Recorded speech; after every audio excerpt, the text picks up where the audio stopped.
¿Empezó a grabar? Ahí está. Perfecto. Bueno, buenas tardes. Buenas tardes, Daisy. Muchas gracias por realizar esta charla, esta conversa un sábado, que me imagino que te estamos quitando algo de tiempo que podrías disfrutarlo haciendo otra cosa, pero te agradecemos profundamente el grupo de Granchismo Rosario por esta actividad que para nosotros es importante, ya que dentro de esta agrupación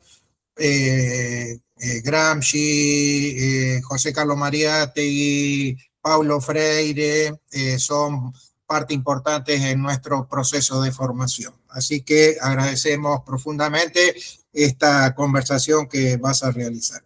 En primer lugar, quiero mencionar que la conversación o la conversa que Daisy va a hacer se llama Convergencias entre las perspectivas político-pedagógicas de Antonio Gramsci y Paulo Freire. Y voy a hacer una presentación al grupo de Daisy Rosario Silva, es profesora del área de Política y Gestión Educativa del Departamento de Administración Escolar de la Facultad de Educación de la Universidad Federal de Minas Gerais. Es doctora en educación por la Universidad de Sao Paulo.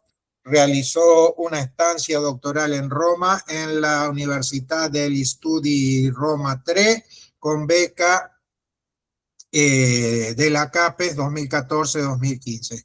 Es miembro del Instituto Nacional de Ciencia y Tecnología Política Educativa y Trabajo Docente. Integra la Coordinación Nacional de la International Gramsci Society, IGS Brasil, gestiones 2024 y anteriormente 19-22. Integra además el grupo gestor de la Red Latinoamericana y Caribeña de Estudios Gramscianos, la coordinación del taller Escuela Latinoamericano y Caribeño de Estudios Gramscianos y el grupo de trabajo Políticas Educativas y Derecho a la Educación de Claxo. Bueno, te cedo la palabra, te vamos a escuchar muy atentamente y después, una vez que vos termines de hacer la conversa, te haremos algún tipo de consulta, pregunta al respecto. Desde ya, muchas gracias, Daisy. Gracias. Buenas tardes. Quero agradecer a invitação de Jorge por estar aqui conversando com vocês. Les pido desculpas porque meu espanhol é muito limitado. Eu preparado um texto para lê-lo. Tentarei ler despacio.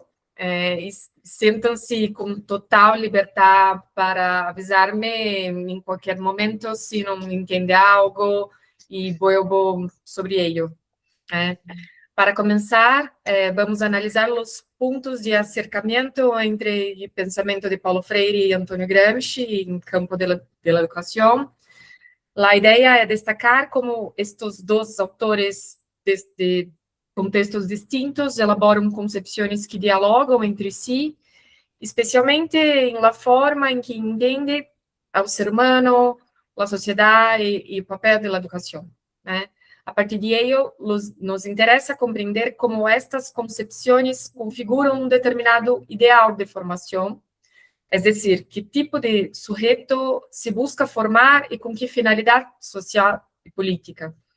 Antonio Gramsci desenvolveu a lo largo de toda sua trajetória de militância, estudos e algumas experiências educativas realizadas incluso em meu cárcel, um pensamento fecundo sobre a educação como uma estratégia de ação para a constituição de um novo sujeito, um novo sentido comum, mobilizador da vontade coletiva, edificadora de novas relações para a efetiva transformação social. Paulo Freire veia a educação como um veículo de liberação humana, como meio de desarrollo da vocação ontológica humana de ser mais. a educação em si não cambiaria a sociedade, mas seria uma clave imprescindível para tal objetivo. A obra e a influência freiana em o campo educativo são incomensuráveis, né? Em distintos lugares do mundo, se expressa a grandeza de sua produção e ação. Ambos reforçam o caráter político emancipador da educação e deixam um legado de extrema relevância para pensar as problemáticas de nosso tempo e o papel imperativo da educação em este processo. Antônio Gramsci construiu sua relevante obra política em meio de substanciais transformações e inflexões definidoras do século XX, tales como Primeira Guerra Mundial, Revolução Socialista em Rússia, surgimento de partidos comunistas em diversos países, protagonizou a criação do Partido Comunista Italiano e viveu o fracasso das tentativas socialistas em Ocidente, además do ascenso e pressão fascista, tendo em sua obra de maior expressão realizada em la cárcel, né? E o fascismo não foi um mero regime de governo composto por medidas econômicas e políticas, né? Figurado como uma complexa ideologia, um novo modo de gestionar os conflitos sociais, diluindo antinômias e os conflitos de classes, se infiltrou em todos os segmentos sociais, impulsionando a capacidade de organização das classes subalternas. Em o campo educativo, se abateu a mais fascista das reformas. Com a reforma Gentile, o governo fascista estabeleceu amplo espaço à ensinança religiosa e se eximiu de educar os subalternos, criando inumeráveis obstruções ao acesso à cultura, excluindo conteúdos clássicos da formação das classes trabalhadoras, reduzida a uma formação de caráter simplista, inclusive desde o ponto de vista técnico, aumentando o abismo em la relação com a ensinança clássica das elites. Gramsci elabora sua produção em resposta a esse contexto, não apenas como uma análise da realidade concreta, sino como um projeto político de transformação social, e é em esta clave que a concepção educativa gramsciana se inserta. A superação da subalternidade das massas exige a alteração das relações sociais, políticas e econômicas de subordinação. Por lo tanto, requer a formação de outras relações humanas construídas em um processo molecular revolucionário assentado em la educação e em la criação de uma nova cultura. É o objetivo da proposta pedagógica gramsciana e o objetivo da proposta pedagógica gramsciana é formar um homem novo, entendido como o sujeito que traduz a união entre as dimensões intelectual, tecnológica, artística, investigativa, prática e crítica, capaz de construir novas relações e, assim, a base para outro ordem social, político e econômico. Assim sendo, o ideal formativo gramsciano não era utilitarista, sino seriamente humanista e formativo. Gramsci compreendia que a escola assume um papel imprescindível em la construção de uma nova hegemonia, por isso a formação deveria ser a mais ampla possível, sem rebaseamentos e simplificações, usualmente utilizados para degradar a educação das massas, por la importância que confere a la questão e por la necessidade de que seja extensível a todos. Gramsci defende que as instituições educativas e culturais sejam públicas e não deixadas a cargo da iniciativa privada. A Gramassa necessita apropriar-se dos bens culturais para estabelecer outras relações com o conhecimento, com as pessoas e o mundo. Como disse Gramsci em Quaderno 12, parágrafo 2, e lo cito, e o processo educativo deve ser vasto e sério, com a constituição de uma escola única de cultura general, humanista, plena de historicidade e noções concretas, que explore o equilíbrio da capacidade de trabalhar manualmente, intelectualmente, com vista à formação integral dos sujeitos, tornando-los capazes de pensar, de estudar, de dirigir ou de controlar a quem dirige. A escola deve integrar ciência, trabalho, tecnologia e técnica, não restringindo nenhum segmento escolar à mera capacitação para o mercado de trabalho.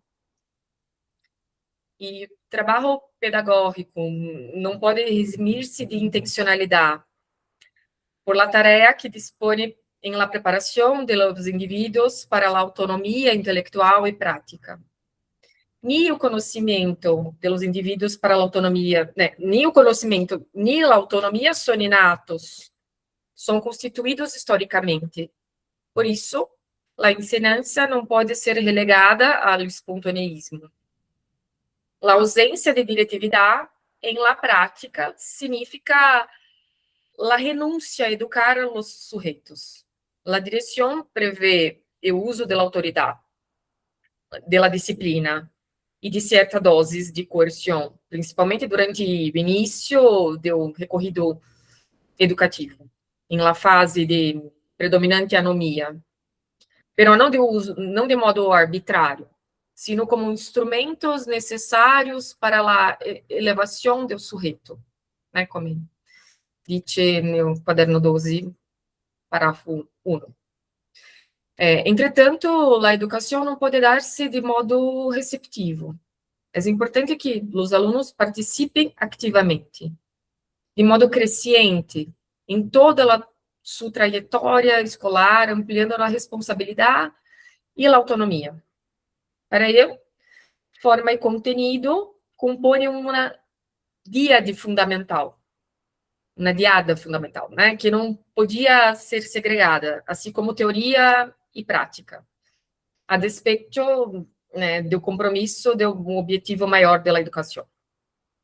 Se o almejado era a constituição de sujeitos capazes de ler e atuar autonomamente no mundo, era indispensável que todo o processo fosse conduzido democraticamente, de modo que eles pudessem atuar efetivamente na produção de conhecimento. A concepção educativa gramsciana pressupõe desenvolvimento do caráter investigativo para a resolução de problemas, desde os imediatamente práticos do cotidiano hasta o alcance de um projeto revolucionário para toda a sociedade. Exatamente por isso, rechaça o mecanicismo e supera a espontaneidade e o dogmatismo. Aunque Gramsci delimite que a relação de ensinança e aprendizagem é bilateral entre docente e discente, é decir, ambos ensinam e aprendem em consonância com sua percepção de ser humano como sujeito em eterno devenir. O professor assume um papel essencial e imprescindível em sua proposta pedagógica. Entanto, o intelectual que realiza o nexo entre os conhecimentos historicamente acumulados e as situações concretas, é sua tarefa problematizar e fomentar a visão crítica dos alunos, propiciando novas leituras da realidade, coerentes com um projeto de futuro emancipador. Não obstante, sem desconsiderar o saber popular. Ao contrário, né, sempre partindo do sentido comum e do folclore para impulsionar e o perfeccionamento intelectual, moral e cultural pelos educandos em la realização da necessidade histórica de criação de uma nova concepção de mundo de los subalternos. Gramsci retoma a proposição marxista e enfatiza que o educador deve também ser educado. Sua concepção absolutamente historicista reitera que os indivíduos cambiam com as circunstâncias e que estas cambiam com a formação do sujeito, alterando seu modo de ser e actuar em o ambiente.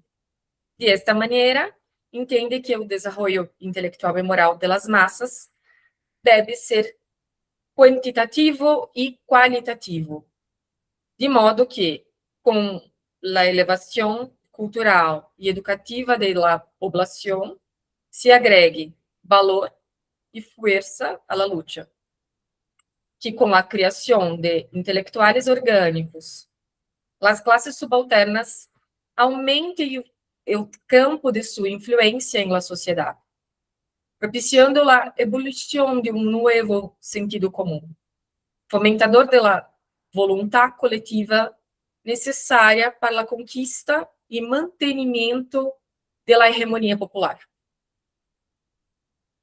Paulo Freire, né? Nascido em 1921, em Recife, em Nordeste do Brasil, né?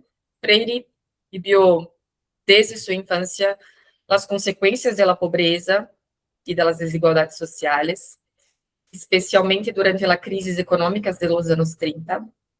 Essa experiência marcou profundamente sua sensibilidade às condições de vida dos setores populares e orientou seu compromisso com a educação, que não só alfabetizara, sino que também promoviera a compreensão crítica da realidade.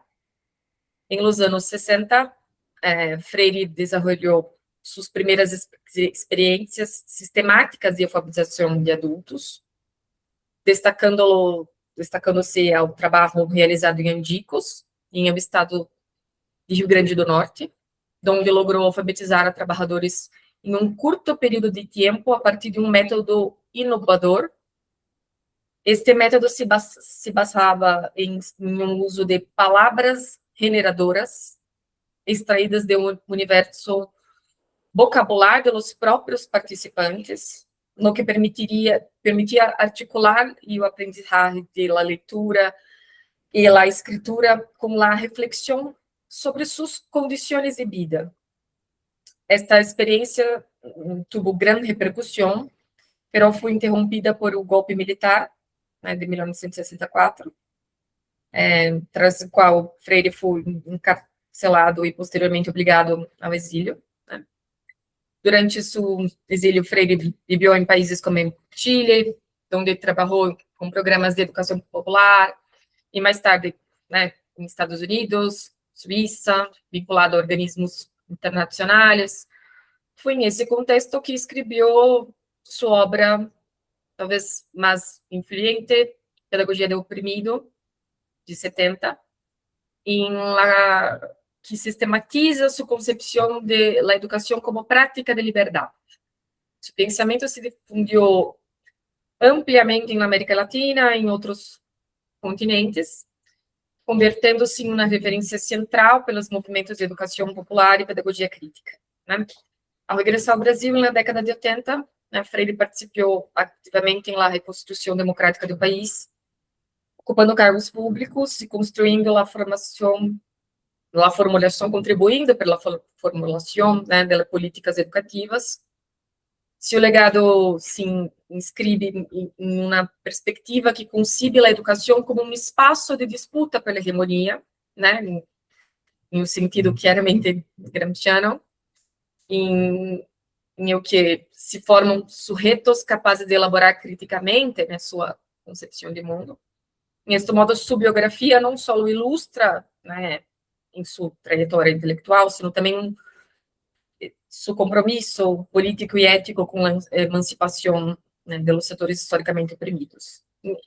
Então, né, é em la arena de um país, né, subdesarrollado, da periferia do sistema capitalista, com uma imensa fração de população analfabeta, né, em um contexto de repressão e fragilidade econômica e política, que Paulo Freire desenvolveu significativas experiências educativas que culminaram em las reflexões empreendidas em suas obras, grande parte realizadas, né, em exílio durante a ditadura militar brasileira.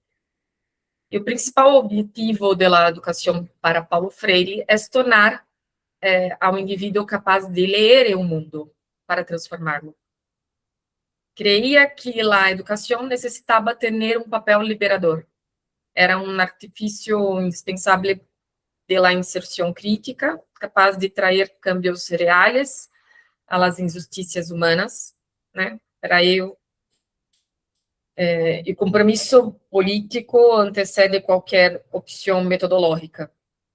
Sem que os indivíduos se tornassem dueños de si e, com base em o conhecimento da realidade e de suas contradições, pudessem atuar criticamente, contribuindo à problematização e resolução dos problemas cotidianos e sociais, não seria possível dizer que a educação habría cumprido efetivamente seu papel.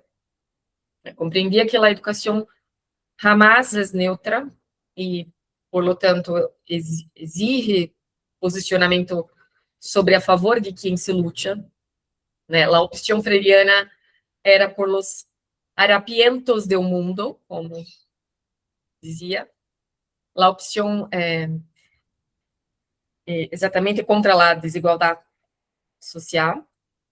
Deste modo, sua concepção educativa era radicalmente democrática, em prol de lo que ele denominava ética universal do ser humano, em la infatigável observância do combate à la ignomínia e las injustiças que rigem o sistema capitalista. A premissa fundamental para Freire era educar para a decisão, para a responsabilidade social e política.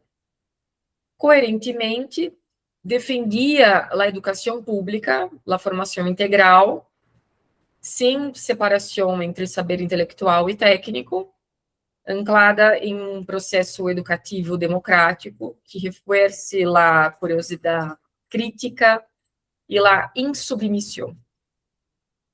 Profundamente contrário a uma concepção depositária que denominou de educação bancária, Paulo Freire pregava a dialogicidade como um requisito indispensável a toda prática pedagógica e humana, por ser um modo como os indivíduos se humanizam e transformam em médio a si mesmo. Em suas palavras, sendo o diálogo e o contenido de la forma de ser própria à la existência humana.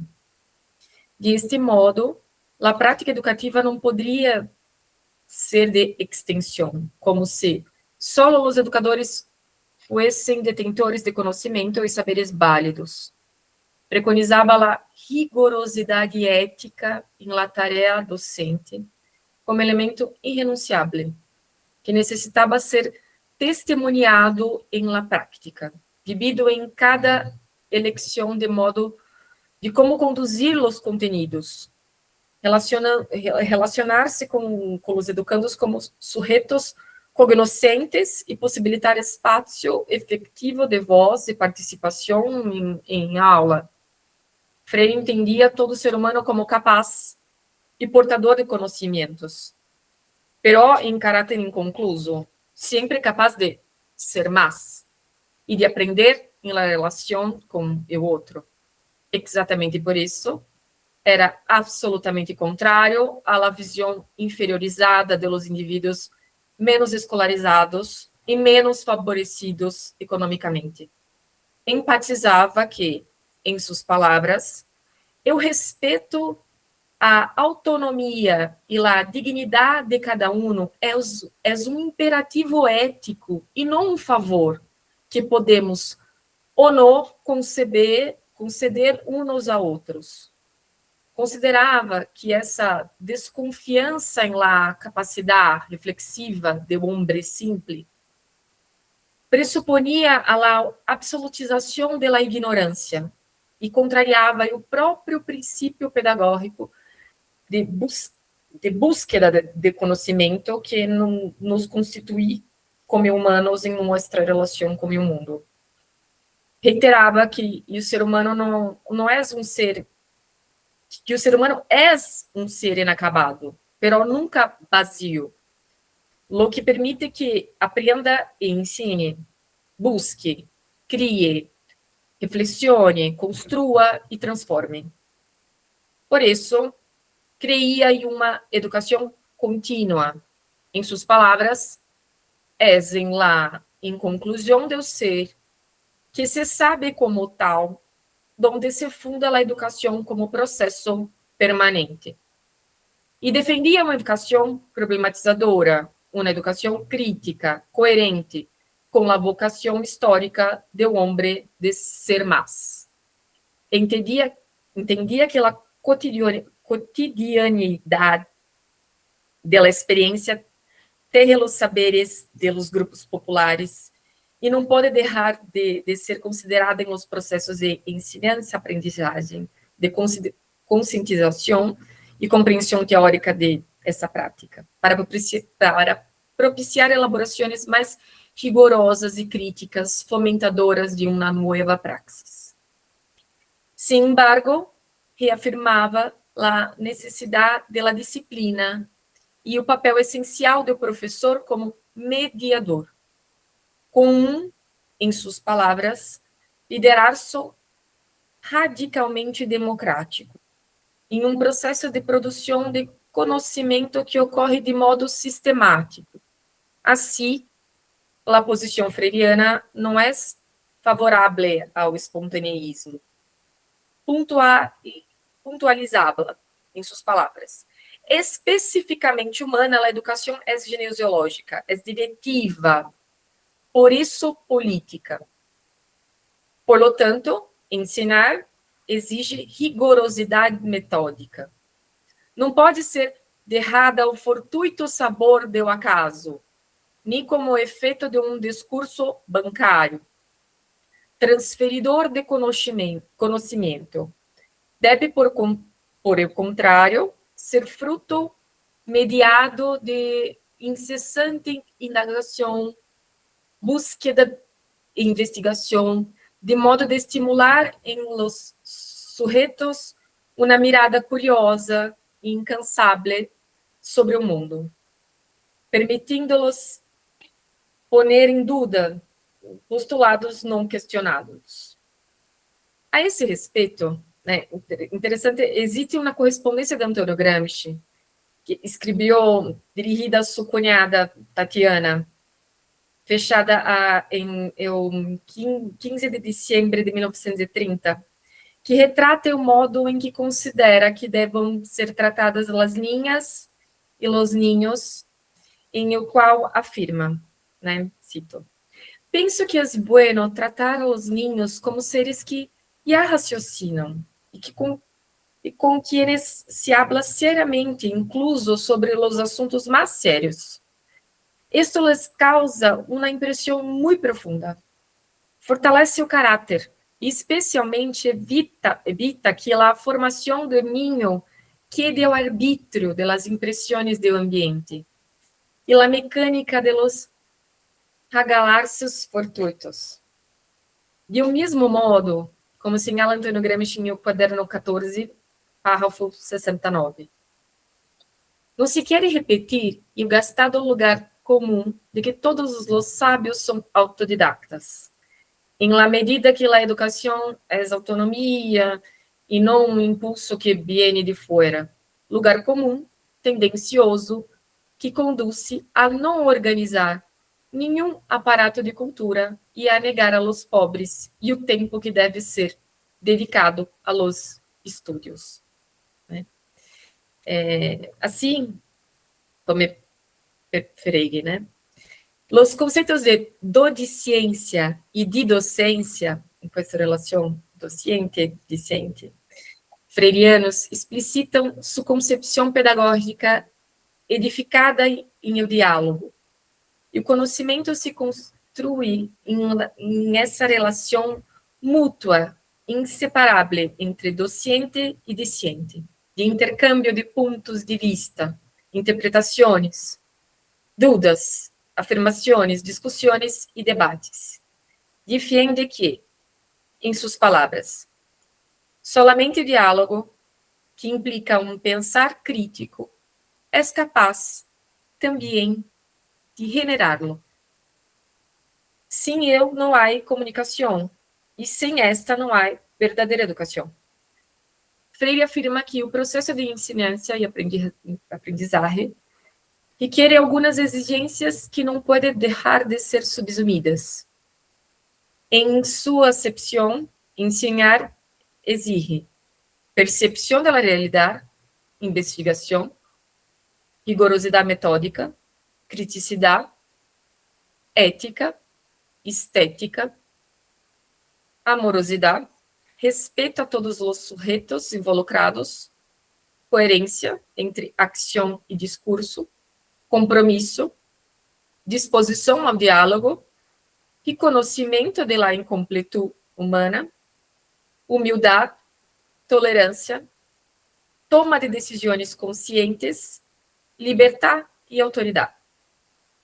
O ideário educativo freiriano privilegia uma relação teórica e prática educativa que promueva condições para uma leitura crítica e dialética da realidade concreta, de modo de possibilitar aproximações mais rigorosas a los objetos cognoscentes, afinando a curiosidade epistemológica, a intervenção autônoma e o desenvolvimento de uma praxis coletiva.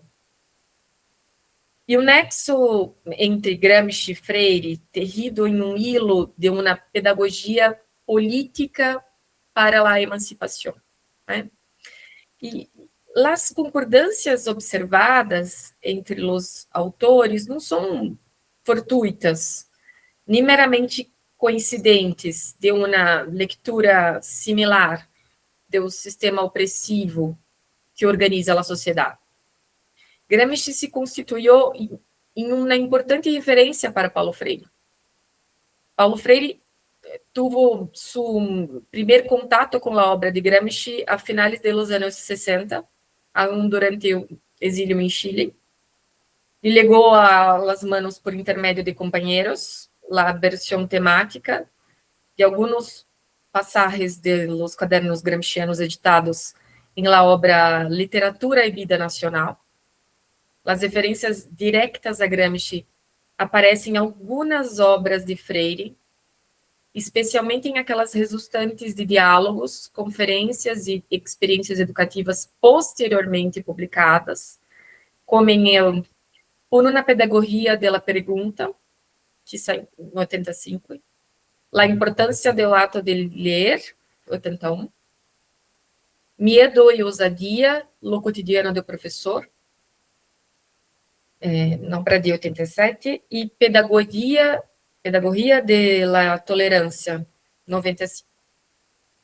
E o valor atribuído à educação por Gramsci e Freire não estava desligado, né, de uma concepção de ser humano, de sociedade e de política. Ambos evidenciam que todo o processo educativo está ao serviço de uma determinada concepção de mundo, de ser humano e de sociedade. Por isso, é fundamental que o professor tenha claridade política de seu papel e a favor de quem educa. Toda educação serve a determinados interesses e estes modulam inevitavelmente a concepção e a prática educativa. A educação não é neutra, assim como nenhuma atividade humana, porque é posicionamento frente ao mundo e forma a los indivíduos para guiá-lo. não há atuação neutra nem posição desligada a uma visão de situar-se em um mundo. Exatamente por isso, Gramsci e Paulo Freire consideram que política e educação são esferas indissociáveis. E este encadeamento ineludible señala a tarefa imperiosa que o processo educativo assume em la organização do tecido social. Contrários a uma visão mecanicista da formação, Gramsci e Freire superam e desvelam falsas dicotomias em la educação, como forma e conteúdo, teoria e prática, diretividade e autonomia, liberdade e autoridade, e instruir e educar. Entende que o processo de ensinança e aprendizagem necessita ser coerente com aquilo que pretende constituir. Pelo tanto, para formar indivíduos emancipados, é necessário que sejam sujeitos participantes ativos. Em suas palavras, demanda profundidade e não superficialidade em la compreensão, em la interpretação de los erros. Palavras de Freire. Lo que não se estabelece com receitas prontas, modelos preformateados, pasteurização curricular e apreensão ingênua de conteúdos, sem diálogo com a realidade concreta e a experiência social. A educação para Gramsci e Freire assume um papel insubstituível em la arena social, constituindo-se como absolutamente primordial para o alcance da consciência e a constituição cotidiana da resistência crítica, da praxis necessária para o enfrentamento das injustiças humanas e em la edificação de outra hegemonia. Consideram que a formação constituiria a matéria-prima fundamental da argamassa social capaz de vincular novos sentidos às relações sociais e políticas e estruturar uma nova forma de organização da sociedade. Destacam como fundamental a claridade que a realidade é fruto de um processo histórico e, como tal, pode ser alterada. O que situa a perspectiva de uma educação permanente não como uma eleição casual, sino como uma expressão da própria condição da racionalidade histórica humana. A esperança é um dos grandes pontos comuns e mobilizadores do ideário educativo gramsciano e freiriano. Esperança porque não se pode negar que quem dedicou sua vida e a militância e passou 11 anos encarcelado, reflexionando, estudando e discutindo os problemas de seu tempo e traçando um plano de ação para a transformação social, não fosse um ser esperançado, que não cresce na humanidade. Exatamente por isso, Gramsci pregava a necessidade de cultivar o otimismo, que, como disse em caderno 9, parágrafo 130, acompanha a vontade inteligente, a riqueza inventiva em iniciativas concretas que modificam a realidade existente. Assim como toda a vida e obra de Paulo Freire denotam sua crença em la esperança coerente com a vocação ontológica humana de ser mais. As palavras de Freire, que, em este caso, muito bem poderiam ser de Gramsci, sintetizam o espírito de estes dos intelectuais que, aún hoje, mostram sua atualidade e nos suscitam questionamentos e reflexões sobre os problemas de nossos dias, da educação e nossa capacidade de cambio. É preciso, sem embargo, que tenhamos em la resistência que nos preserva vivos, em la compreensão do futuro como problema e em la vocação de ser mais, como expressão da natureza humana, em processo de estar sendo, fundamentos para nossa rebeldia e não para nossa resignação frente às ofensas que destroem nosso ser. Não é em la resignação, sino em la rebeldia frente às injustiças que nos afirmamos. Uma das questões centrais com as que temos que lidiar em las promoções de posturas rebeldes, em posturas revolucionárias que nos involucrem em processo de transformações do mundo. A rebeldia é um ponto de partida indispensável. É a deflagração de la justa ira, pero não é suficiente. A rebeldia, entanto, necessita prolongar-se hasta uma posição mais radical e crítica, la revolucionária, fundamentalmente anunciadora. O câmbio em um mundo implica a diatelização entre a denúncia da situação desumanizante e o anúncio de sua superação, em o fundo, nosso sonho. O ideário educativo de Gramsci Freire passa por la construção da rebeldia e decisões necessárias para a ruptura coletiva com um modo de vida excluyente. Com parte da mesma intencionalidade e claridade política e, ao desvelar la não neutralidade da educação, revelam que todo processo educativo tem um lado e o de eles está definido por o ideal de uma educação popular, sem ser redutora, profundamente humanista e lo mais ampla possível para dotar a los sujeitos de diferentes leituras e conexões que superem o sentido comum, impulsionem a compreensão crítica e dialética e, consequentemente, a capacidade criadora, possibilitando assim que os grupos sociais subalternos, em palavras de Freire, harapientos do mundo, salgam de la condição de subserviência para protagonizar a concreta transformação social e política, terrida de maneira molecular e permanente. Volver a sus escritos, revitaliza a necessária inconformidade docente, a desconfiança metódica e o otimismo de la voluntad, imprescindíveis para o perseverante exercício de educar-se e educar para cambiar-se a si mesmo e ao mundo. Em tempos obscuros, como os que estamos vivendo, a certeza de estar em movimento, de um não determinismo absoluto, de não fim da história, ao contrário, da história como uma possibilidade aberta e evidencia da racionalidade e historicidade humana, fortalece a atribuição educativa e a esfera em que lá devemos conscientemente movermos.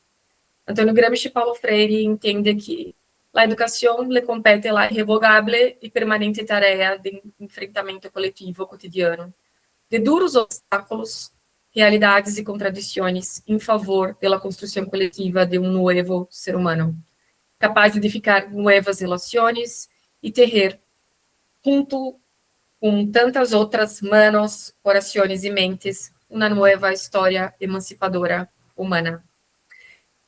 Isso era o que havia preparado para esta tarde. Espero haver contribuído de alguma maneira. Muitas graças.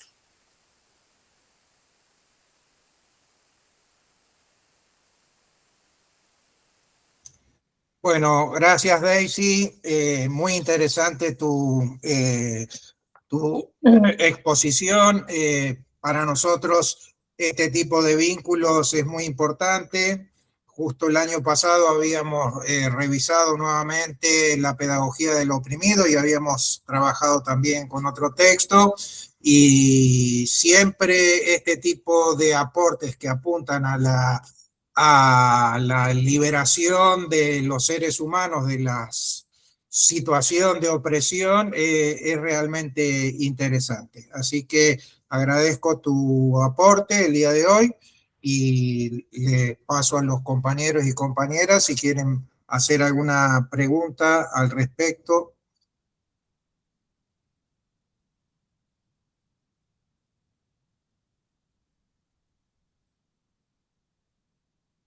Yo tengo una pregunta a Daisy, no sé si estoy lista o me largo directamente. Dale, perfecto. Bueno, muchas gracias. La verdad que me encantó la charla porque el cruce es aclarador, ¿no es cierto? O sea, ahí ver la posibilidad de pensar en conjunto estos dos autores. Yo, ahí hay una cuestión que, por ejemplo, en la Argentina, nosotros siempre leemos mucho a Freire, pero no conocemos mucho las prácticas pedagógicas que él realiza eh, como pedagogo. Lo leemos, o sea, leemos mucho a Freire, pero no sabemos cómo instrumenta su pedagogía en el plano de las militancias políticas. Si nos podrías contar alguna experiencia de educación más allá de sus libros, ¿no es cierto? ¿Qué tipo de experiencia práctica eh, que vos quieras acá rescatar de Freire? Que acá casi siempre sean los libros que en tanto, digamos, eh, marco referencial, ¿no es cierto?, para una pedagogía crítica, pero no tanto sus prácticas. Esa es mi pregunta.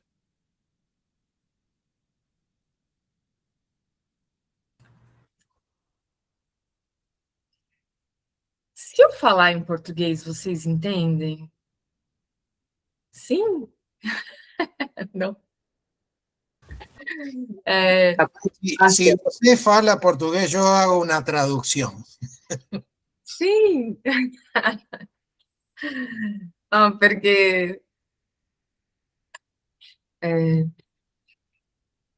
Es difícil. é difícil formular. Não, se eu tentar falar neste momento em espanhol, vai ser uma coisa,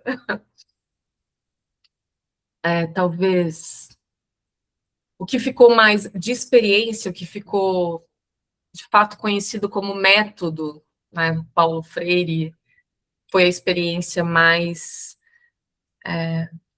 famosa mesmo, né, e que ganhou essa alcunha de método Paulo Freire, foi a experiência que ele desenvolveu com a alfabetização, né, e levou esse nome de método, porque ele desenvolveu uma forma realmente diferente de trabalhar a alfabetização com adultos, que não era replicar a maneira como se alfabetizava as crianças.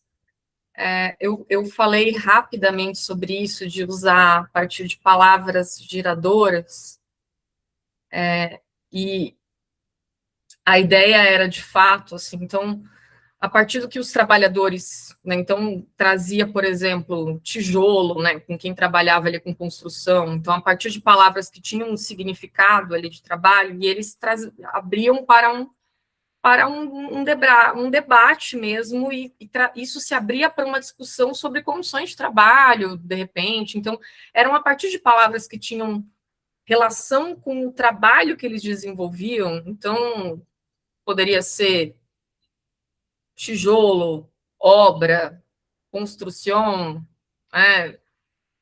E a partir disso se tinha um debate sobre divisão de trabalho, sobre construção. Então, não era um trabalho de alfabetização descolado do ponto de vista de um trabalho silábico, né? Só de palavras, como se fazia com as crianças. Então, e nem com um entendimento de que, por serem analfabetos, eles não tinham condições de ter um debate político sobre as condições que estavam acontecendo ali. E, a partir disso, assim, então, na verdade, com um processo bastante engajado politicamente, ele foi desenvolvendo uma maneira, né, de lidar com esse processo de alfabetização, e foi realmente um processo, assim,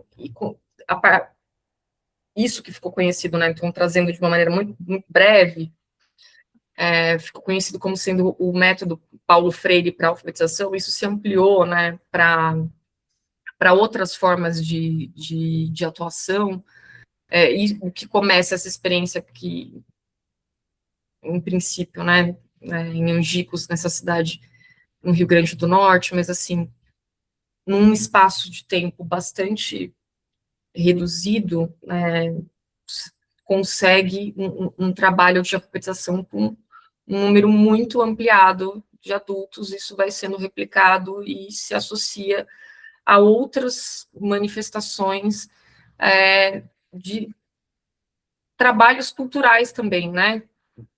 Associando a outras manifestações de educação popular, né? Então vai ganhando se associando a um trabalho de fortalecimento de cultura local muito, muito forte, assim, né? Então, é um trabalho que vai engajando muito a população local, assim, e isso começa a incomodar muito. Bom, vou parar por aqui, porque só para, na verdade, saber se vocês entenderam o que eu falei. E para o Jorge fazer aí uma tradução. Sí, ¿se entendió esto? El recurso que ha tenido Freire de trabajar un poco también con el mundo simbólico, cultural de trabajadores y a partir de ahí empezar a construir no solamente la pedagogía, sino también la relación de ese trabajador con ese trabajo, cuando decía ella, ¿no? Ladrillo, obra, construcción, como momentos a partir del cual se puede hacer esa pedagogía que va a liberarlos asimismo de esa situación de opresión, de sumisión que pueden percibirse y que justamente la idea es que la educación se construya a partir de abajo hacia arriba. Más o menos este es el criterio, ¿no? Desde la palabra generadora. Sí.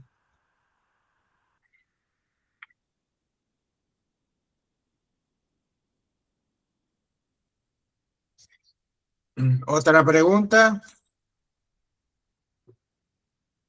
Martín, Yanni, Virgi.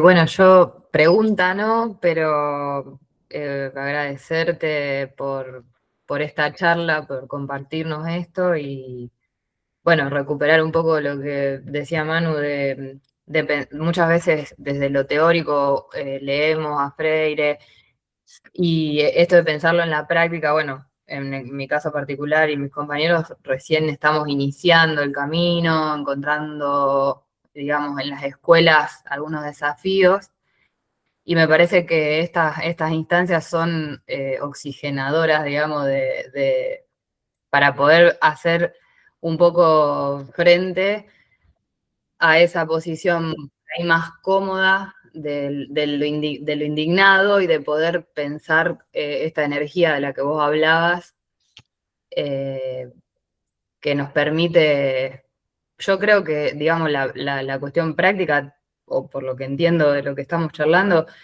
tiene que ver con el desafío de comprometerse con ese otro que hay enfrente, de poder escuchar y poder tomar esa palabra, esos intereses, esas demandas, para poder construir un conocimiento que nos permita la liberación, o por lo menos empezar un camino.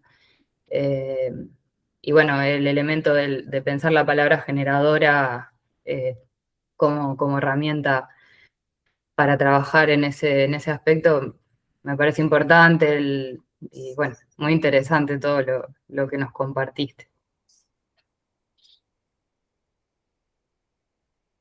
Yo, en todo caso, también quería hacer alguna pregunta, reflexión en torno, bueno, al papel de Pablo Freire, no solamente como pedagogo de una población adulta analfabeta, sino también con experiencias de gestión, tanto en el caso de Chile, en Brasil, cuando volvió durante los años 80, pero también ese papel lo llevó adelante en alguna de las ex colonias portuguesas.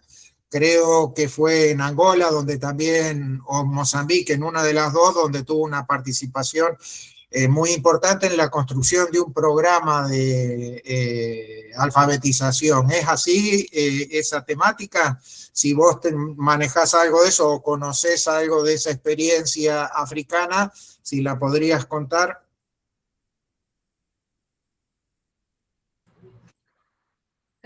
Jorge, de fato, sobre a experiência africana, eu não tenho muita propriedade para contar, assim, mas a experiência de gestão do Paulo Freire, né, aproveitando, queria comentar que, assim, a gente, aqui no Brasil, quando o Paulo Freire esteve à frente, né, da Secretaria de Educação em São Paulo, até hoje, né, durante o período em que ele foi, né, secretário de Educação, que foi um período breve, mas até hoje a gente tem ressonâncias, assim, o melhor que foi feito à frente, no tempo em que ele esteve na Secretaria de Educação, naquele período que foi durante o governo da prefeita Erundina, alguns dos feitos que aconteceram naquela gestão,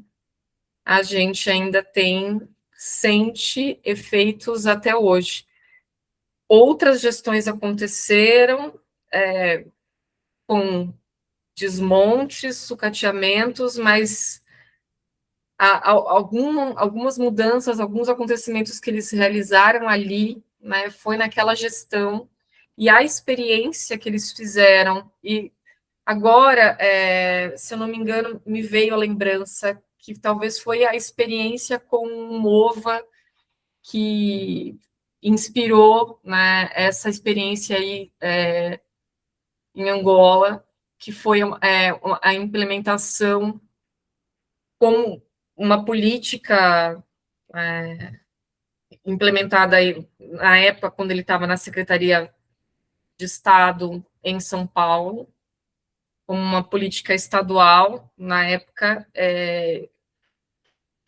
de educação de jovens e adultos, na perspectiva que ele fez na década de 60, que foi interrompida pela ditadura militar, que resgatava esse sentido, né, esse engajamento, porque durante a ditadura militar, quando ele foi, então, exilado, se desmontou completamente essas iniciativas que estavam iniciando com ele no Nordeste, que começou depois a se expandir, né, por Recife, que tinham esse engajamento popular, né, e que traziam, a partir dessa moção, né, com as palavras geradoras, mas que, de fundo, traziam um empoderamento para o debate, era trazer o simples para o debate político, para discutir as suas questões da cidade, e neste processo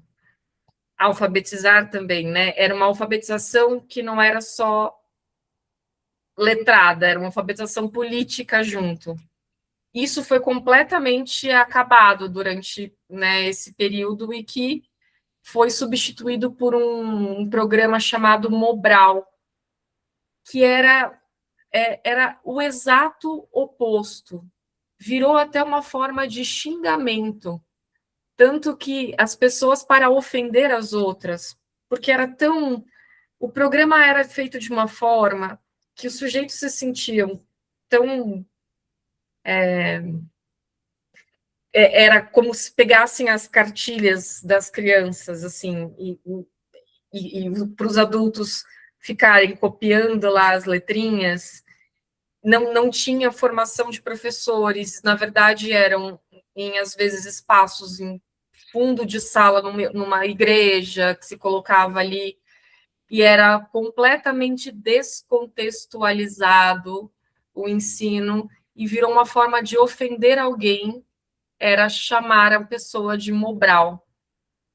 Então, foi um atropelo completo a maneira como estava sendo conduzida a alfabetização de adultos. E o Paulo Freire, quando ele estava como secretário em São Paulo, ele retoma essa política com o MOVA, no sentido de se movimentar mesmo, né? Então, a política se chama Mova justamente por isso. E essa iniciativa que foi realizada, né, em Angola, tinha esse espírito, né? Então, essa retomava o que foi esse movimento que, com essa potência que se tinha de educação popular, de alfabetização política junto, né, que foi o MOVA. Então, ele, na gestão, enquanto ele estava na Secretaria de Educação em São Paulo, no governo da Erundina, isso acontece em São Paulo, MOVA São Paulo, isso inspira depois a criação do MOVA Brasil, que também, que depois acabam acontecendo. Eu acho que isso tem se não me engano, tem essa inspiração nessa experiência que aconteceu quando ele estava, quando ele teve à frente dessa política, quando ele esteve fora e pôde tocar lá.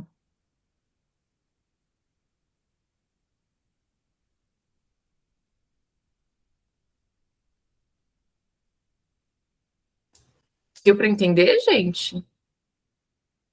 Sí, sí, ¿se entendió?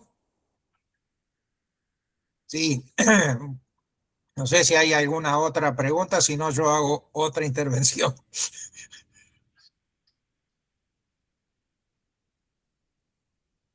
Bueno, te hago otra pregunta, ya que estamos hablando, hiciste el aporte tanto de Gramsci como de Paulo Freire, como qué impacto tiene el pensamiento de Gramsci en la educación brasileña y en las universidades, qué apropiación hay más allá de la asociación Gramsci, que es, digamos, una de las más importantes de América del Sur, y donde tiene una dinámica y un dinamismo muy importante. ¿Cómo puede pensarse la figura de Gramsci en la actualidad en términos de desarrollo de su pensamiento dentro del ámbito educativo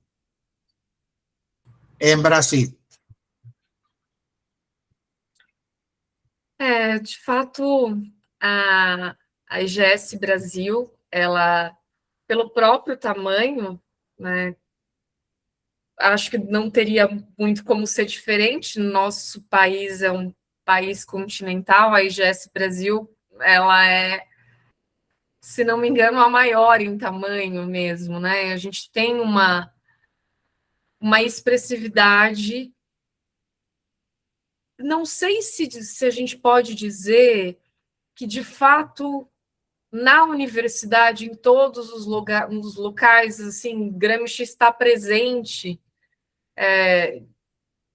de uma forma como se todos os lugares, todas as universidades e tudo, mas a gente percebe, e a gente teve um levantamento, né? A IGS Brasil fez um levantamento, saiu publicado em um capítulo de um livro que saiu na Itália há 2 anos, se não me engano, acho que saiu em 2024.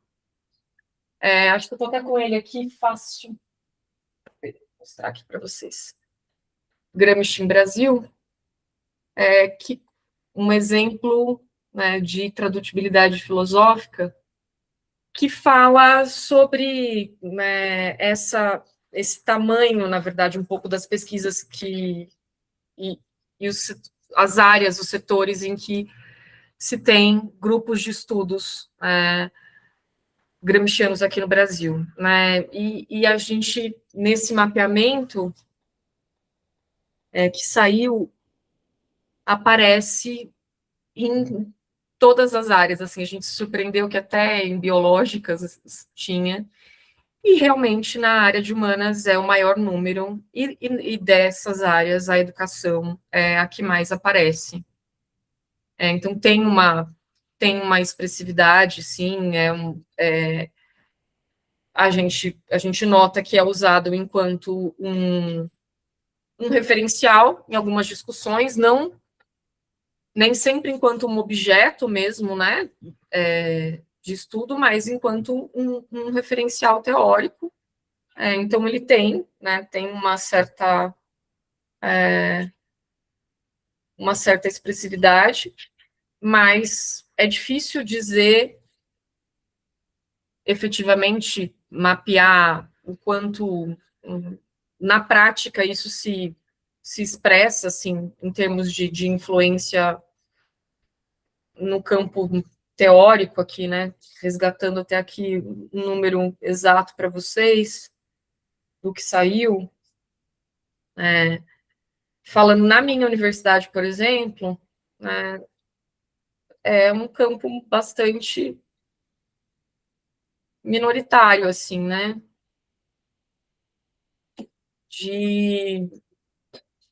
Do ponto de vista teórico, assim, né? Mas e a gente nota que tem mais interesse dentre as universidades públicas do que as universidades privadas, pensando no campo das universidades, né? Em termos de estudo. Mas, sem dúvida, uma área ainda de bastante interesse, e surpreendeu a gente ver. E o que surpreendeu nessa pesquisa que a EGS fez foi perceber o aumento de grupos de estudos, né, interessados em Gramsci. Esse mapeamento, né, foi feito até 2023, né, então, e a gente pretende atualizar, né, e isso demonstra um crescimento também, né, de interesse em estudar o autor, né, e a gente também, eu acho que isso sinaliza que ele continua tendo a nos dizer, né, continua aí mobilizando a gente para pensar os problemas do nosso tempo, né? Então, embora se tenha certas contradições, né? Porque a gente vai lidar com essas contradições do quanto se expressa no campo teórico efetivamente influente, mas tem crescido o interesse em buscar em tentar entender para buscar respostas aí para o nosso tempo, né? Isso é bastante interessante. Mas, então, dentro da área, né, da área de humanas, a educação é uma das que mais aparece aqui, né, no Brasil.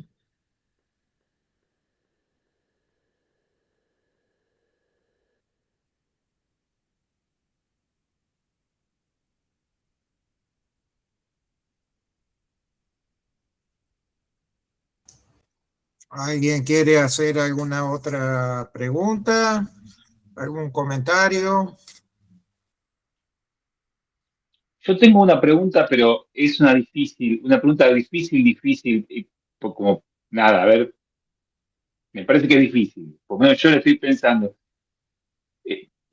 O sea, ¿cómo reactualizar esta mirada de Gramsci o de Freire en los contextos de la inteligencia artificial y en la potencialidad, pero al mismo tiempo también los desafíos que plantea dentro del aula y dentro de los sujetos que estamos aprendiendo, enseñando, educándonos en las aulas? Es para pensar un poquito en voz alta, a ver qué límites, qué potencialidades puede llegar a tener nuestra mirada en torno de esto que viene a aparecer dentro de las aulas y no sabemos muy bien cómo agarrarlo, cómo asirlo, prohibirlo, no prohibirlo. ¿Qué piensa Daisy sobre esto? Bom, do ponto de vista das tecnologias, você diz, assim, desse uso, né? A gente tem esse desafio, né? Imagino que vocês também se sintam incomodados, às vezes, em sala de aula, né? Com os alunos com o celular e a gente não sabe muito que uso está sendo feito disso, né? E eu tenho tentado pedir que, às vezes, nos debates que a gente tem feito, de que as sistematizações das reflexões sejam entregues por escrito, né? Então, de que a gente tenha um momento em que eles depois sistematizem até para a gente retomar esse exercício de escrever à mão, mas é difícil, realmente é difícil. Como é que a gente lida com isso, né? Eu não já pensei sobre isso, porque quando eu era professora da educação básica, tenho 17 anos de chão de escola também, fui professora da educação básica há muito tempo. Em alguns momentos eu falava para eles guardarem tudo, porque criança se dispersa muito. No caso, não era o uso do celular, mas se dispersava com outras coisas. Eu falava para guardar tudo. E me ocorreu já de se falar para eles guardarem celular, porque você não sabe também se está mexendo com IA ali, fazendo alguma coisa, mas ainda não tive esse encaminhamento, né? O que efetivamente fiz foi alterar algumas estratégias de atividades, de proposta de atividade que fazia, assim, então tenho feito mais de propostas de que são feitas ali, de sistematizações que são feitas à mão, do que vai ser feito ali, então de não ser mais, né, coisas que eles vão entregar. Acho que a gente tem, né, é um desafio coletivo para a gente pensar como é que a gente encaminha diante dessas questões, né? Aqui no Brasil saiu há pouco tempo uma regulamentação até em termos de uso, caso, até em termos de uso bibliográfico, se for usado de alguma forma para que não seja negligenciado esse tipo de uso. Então, foi usado para, eventualmente, sistematizar a bibliografia, para organizar essa bibliografia, alguma inteligência artificial, de que isso seja declarado, né? Então, está tendo um encaminhamento até de que as pessoas sejam mais transparentes com o uso. Uma declaração de que a gente vai ter que começar a assumir de que a gente não vai poder se ocultar a esse tipo de uso, né? Então, talvez a gente tenha que se encaminhar. Eu tinha, por um bom tempo, eu tinha um movimento de recusa total a não usar nenhum tipo de inteligência artificial, assim. E aí, confesso para vocês, por exemplo, que para essa aula, assim, eu nem sei se deu certo, depois vocês me contem, mas eu usei partes para tradução, assim. E aí fiquei, ai, gente, olha eu, né, que negava tanto, mas o movimento que a gente tem de tempos, né, atropelados, eu preciso muito, essa é uma lição de casa que eu preciso fazer, é melhorar o meu espanhol. Mas aí, né, recorri a tentar arrumar algumas coisas e eu fiz um uso disso, algo que... e desse ponto de vista,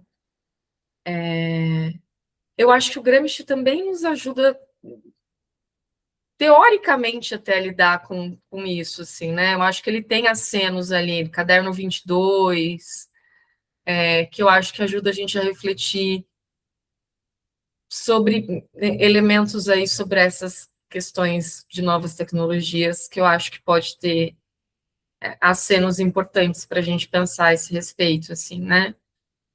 Mas acho que pela via da negativa completa a gente não vai conseguir agir, né? Bom, não sei se eu respondi, Juan, mas é um desafio nosso mesmo, assim, que a gente vai ter que começar a pensar junto como lidar.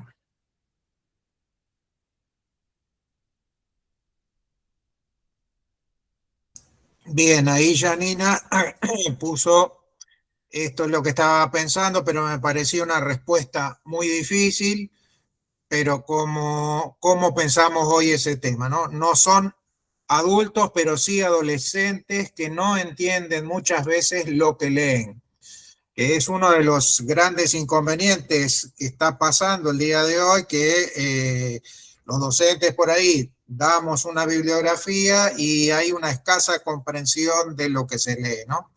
Y el recurso, entre otras cuestiones, a la inteligencia artificial o a un video que no está en consonancia con la lectura que le damos, por ahí se expresa una dificultad a la hora de comprender un proceso, algún tipo de cuestiones teóricas, ¿no?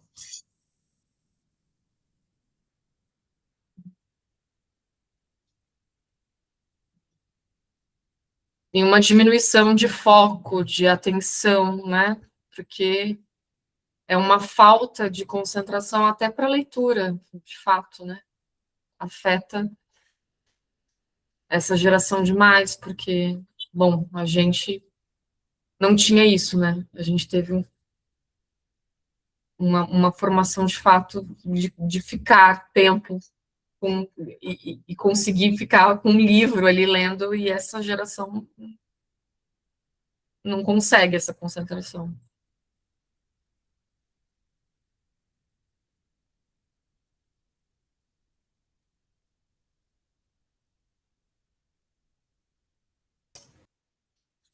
Perfecto.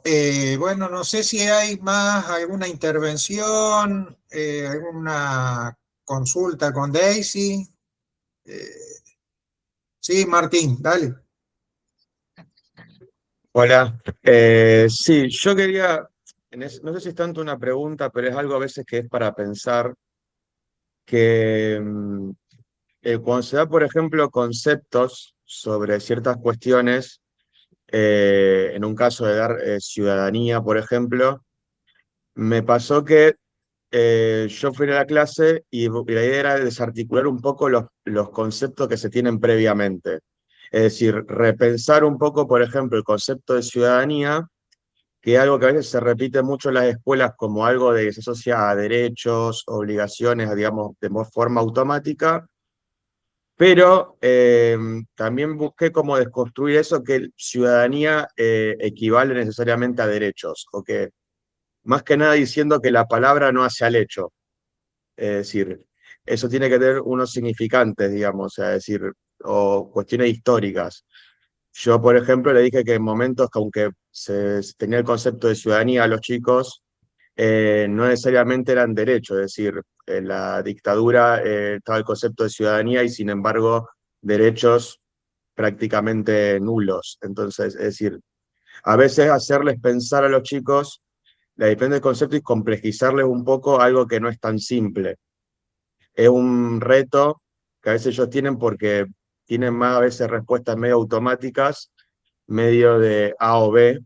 Entonces es como que para mí lo que hay que priorizar es y tratar de que profundicen un poco en lo que entienden ellos por diferentes conceptos, por lo que escuchan, por lo que ven, sobre todo porque, bueno, relacionándolo todo un poco con lo anterior, están acostumbrados a cuestiones simples, es decir, está muy acostumbrado a respuestas cortas, algo simple, y a veces alguna profundización de algo un poco complicado.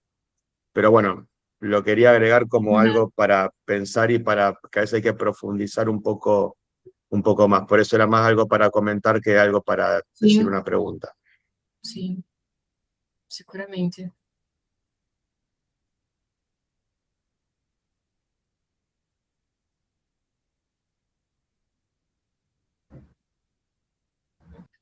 Sí, también como, hola, mi internet me medio mal, entonces no sé si sea, pero ¿en quién queda el poder si esa educación, aunque intentamos a veces, bueno, que no sea bancaria o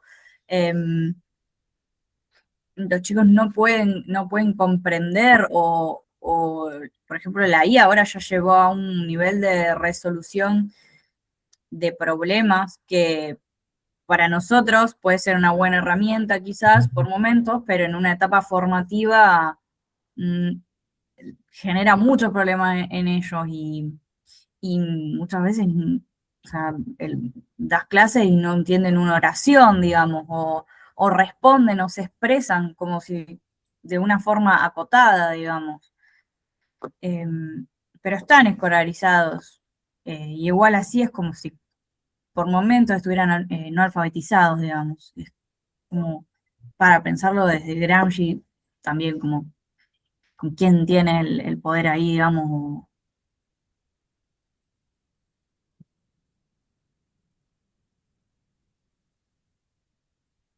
O sea, no tengo una respuesta, pero lo veo como muy complicado el panorama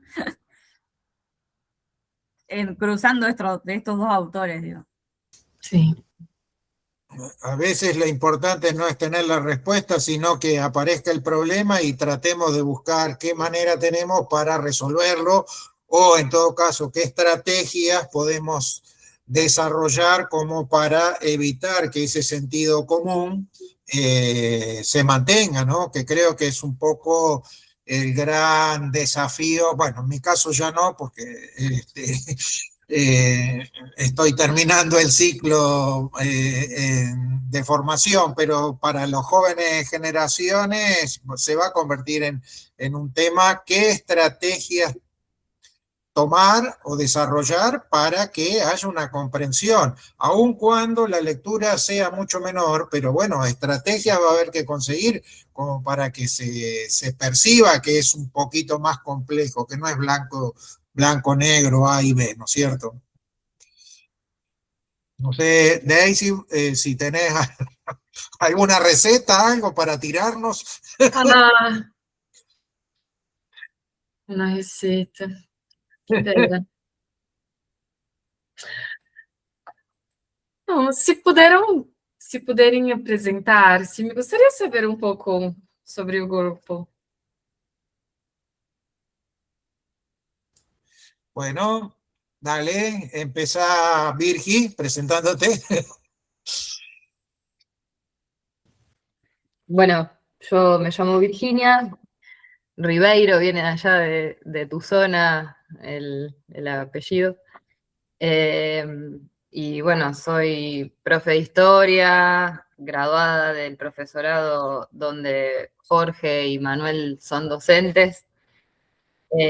Hace poquito empecé el recorrido de la práctica docente y bueno, este espacio generado por los docentes, por Aldo también, nos convoca un poco para encontrar estas alternativas de las que hablamos a los desafíos de esta actualidad atravesada por múltiples, digamos, problemáticas como es esta de la inteligencia artificial, pensar la educación en ese sentido, poder seguir encontrándonos, formándonos, y bueno, yo también creo que desde lo humano el compartir estos lugares hace que no nos sintamos tan solos.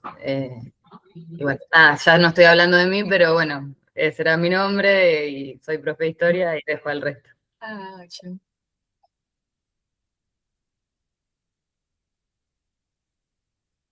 No sé si alguien... Bueno, ¿querés que...?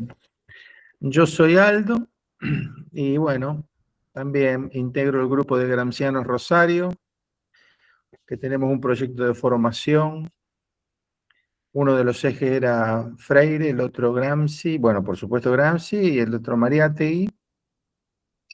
Y básicamente, bueno, estoy completando la carrera de filosofía y mi tarea específica sería logística y asado, qué sé yo, no sé, habría que ubicarlo por ahí. Asado, comidas, cenas y todo eso, que no es menor, no es menor. Pero bueno, y por supuesto rejuvenecido con el grupo, tenemos jubilados que se están retirando, profesores en actividad y un grupo de jóvenes que bueno, le dan nuevos aires a este pasar mío pasando por los 64 años. Así que agradecido de pertenecer. Y bueno, y también muy gustoso de haber participado de esta charla, en donde reforzamos temas que hemos tratado ya en uno de nuestros primeros encuentros. Nos pusimos a leer a Freire y bueno, siempre está pendiente retomarlo. Y este es un buen impulso y agradecido por eso, Daisy. Agrego una cosa: amigo y compañero de ruta de Raúl Burgos. Ah, Así que no es un dato menor este. No, seguro que Y no. esto nos permitió encontrarnos y poder armar, siempre con el apoyo de Raúl, este grupo que que se ha ido ampliando y que, bueno, incorporamos nuevos jóvenes que se han recibido o que están en proceso de recibirse, la mayoría profesores de historia, pero la idea es también ampliar. Iban a venir a participar un par de personas que estaban dedicadas a la filosofía también. Pero bueno, dejo a Yanni y a Manuel que se presenten. Hola, no sé, voy yo. Sí. Bueno, Janina, está bien, soy profe de historia hace muy poquito. Tengo muy pocos días de clase. Así que todavía estamos procesando toda esa información eh, y analizando los problemas que hay en esta coyuntura. Así que, bueno, eso, soy estudiante de historia, estudié muchos años. Me gusta también analizar todo lo que sea cultura también me gusta, ando por ahí también trabajando un poco de eso. Así que es eso, y la verdad que el grupo es súper, es muy amplio, hay muchos eh, colores políticos, más o menos una misma línea, obviamente, pero es muy amplio y variado, y eso enriquece mucho.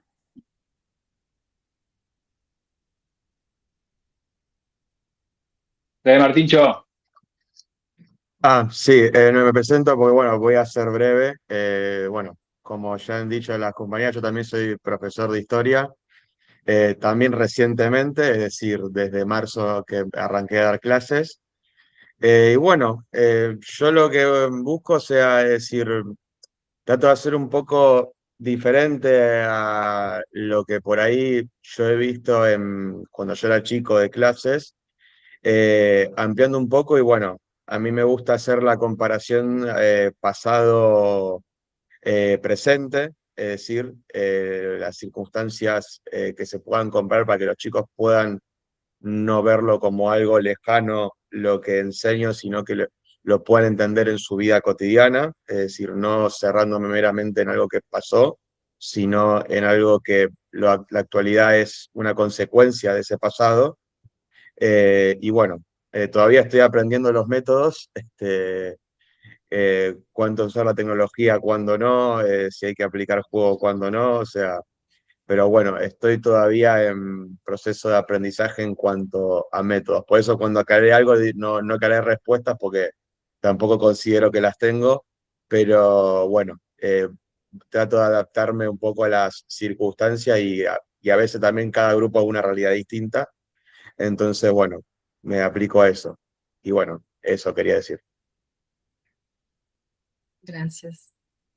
Sí, bueno, yo soy Manuel, soy también profe de historia, pero recibido hace bastantes años.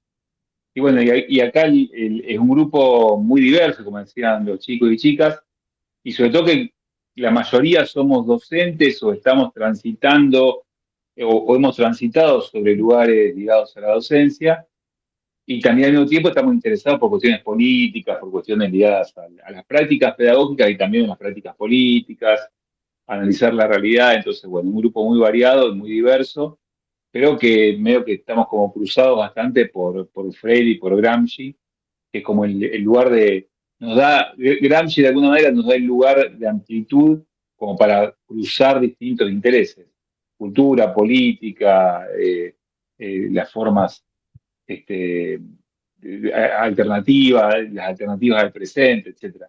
Entonces, por ahí andamos. Bueno, Muchas gracias. perdón. No, yo hago mi aporte, digamos, a ver, nos conocemos con Daisy, nos hemos visto en Florianópolis en el año 2022, pero bueno, quería comentarle porque ella no lo sabe. Retomé Gramsci, digamos, a partir del 19, 20, 21 en el medio de la pandemia. Yo tengo una larga experiencia de lectura de los primeros, de las primeras formas que fueron editados los libros.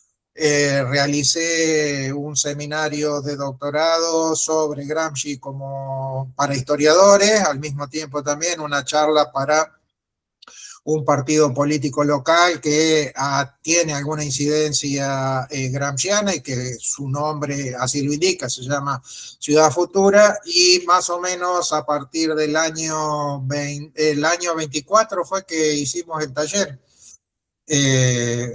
o el 25. No, el año 2024, ahí en el Instituto Galileo Galilei, dicté un taller en el cual empezaron a incorporarse los estudiantes y graduados y graduadas, bueno, y ahí, a partir de ahí, decidimos con Aldo, con Juan Manuel, de establecer una organización más amplia, organización para realizar actividades, pero al mismo tiempo de autoformación, ¿no? Por eso nos interesa hacer lecturas. Hemos leído este año algunas cuestiones de Máximo Modonesi sobre el concepto de revolución pasiva, y tratar de volver siempre a algunas de aquellos marxistas que tienen que ver, o cercanos al marxismo, que tienen que ver con América Latina, ¿no? Así, Mariátegui, Paulo Freire, que en cierto sentido tiene un pensamiento bastante cercano a Gramsci, ¿no? Y bueno, estamos en este colectivo, digamos, que pretende ser lo más horizontal que se pueda. Que ótimo, muito gosto. Gracias. Belo coletivo. Bueno, no sé si queda algo más. Si no, agradecemos a Daisy el tiempo que nos ha dedicado, y próximamente, cuando tengamos lista la grabación, te vamos a mandar el link como para que te quede ese registro, y además nosotros que lo podamos usar como insumo, ¿eh? Así que bueno, en principio, muchísimas gracias y bueno, esperemos que nos veamos dentro de poco. Gracias, Daisy. Muchas gracias. Desculpas Muchas por gracias. mi Muchas gracias. español. No, muchas Abrazo. gracias, Daisy. Hasta luego, muchas gracias. Hasta luego.